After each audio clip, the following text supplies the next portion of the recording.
ஓம் தத்புருஷாய வித்மகே வக்ரதுண்டாய தீமகி தன்னோ தந்தி பிரசோதயாத். அன்பு நண்பர்களுக்கு உங்கள் ரங்கமணியின் இனிய வணக்கம். வாழ்க வளமுடன். இன்று நாம் தசாபுத்தி பலன்களின் சூட்சமம் என்பதில் நவ கிரகங்களின் பலத்தை பற்றி பார்க்கலாம் வாருங்கள். எனது வீடியோ உங்களுக்கு பிடிச்சிருந்தால் லைக் பண்ணுங்கள், ஷேர் பண்ணுங்கள், கமெண்ட் பண்ணுங்கள். மறக்காமல் எனது சேனலை சப்ஸ்கிரைப் செய்து அருகிலுள்ள பெல் பட்டனை கிளிக் செய்து ஆல் என்பதையும் கிளிக் செய்யுங்கள். அப்போதுதான் நான் போடும் வீடியோக்கள் உடனுக்குடனேயே உங்களுக்கு நோட்டிஃபிகேஷனில் வரும். ஒருவருக்கு நவ கிரகங்களில் அனைத்து கிரகங்களின் காரக தன்மைகளும் மிக மிக அவசியமாகும்.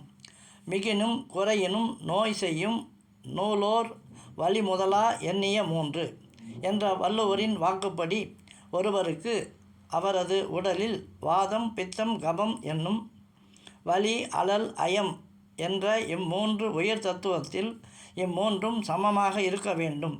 இம்மூன்றும் அளவை விட அதிகமானாலும் குறைந்தாலும் நோய் உண்டாகும். இதேபோல்தான் ஒரு ஜாதகத்தில் நவ கிரகங்களும் மிக அதிகமான அளவு பலம் பெற்று இருந்தாலும் அல்லது மிக குறைவான அளவு பலம் பெற்று இருந்தாலும் அது ஜாதகருக்கு பிரச்சனைகளையே உண்டாக்கும். ஒரு ஜாதகத்தில் நவ கிரகங்கள் அனைத்தும் நட்பு பலத்துடன் இருந்தாலேயே போதுமானது.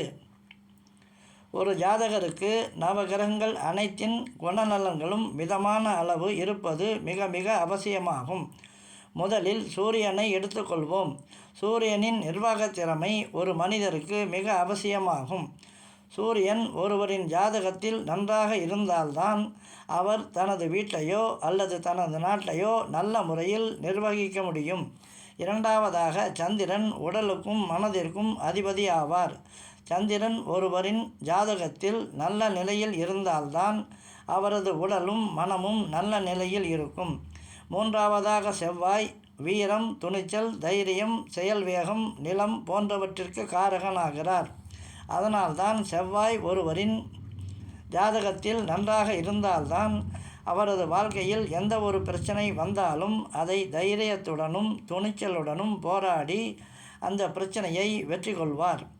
நான்காவதாக புதன் புத்தி கூர்மை, படிப்பு, கணிதம், ஜோதிடம் போன்றவற்றிற்கு காரகன் ஆகிறார். புதன் எந்த நிலையிலும் கெடக்கூடாது.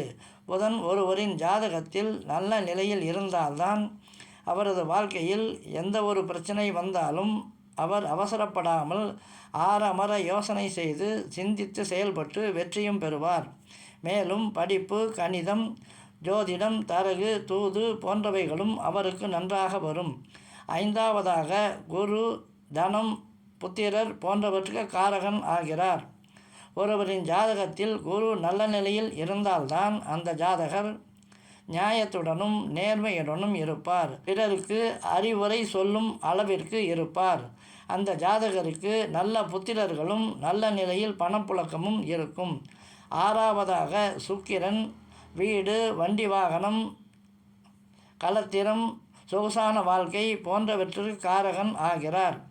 ஒருவரின் ஜாதகத்தில் சுக்கிரன் நல்ல நிலையில் இருந்தால்தான் அவருக்கு நல்ல கலைநயம், வீடு, வண்டி வாகனம், மனைவி, எதையும் அனுபவிக்கும் குணம் போன்றவை இருக்கும். ஏழாவதாக சனி ஆயுள் மற்றும் கர்மகாரகன் ஆவார். ஒருவரின் ஜாதகத்தில் சனி நல்ல நிலையில் இருந்தால்தான் அவருக்கு நீண்ட ஆயுளும் நல்ல ஜீவனமும் இருக்கும். ராகு கேதுக்கள் தன்னுடன் சேர்ந்த கிரகம் தான் அமர்ந்த வீட்டின் அதிபதி,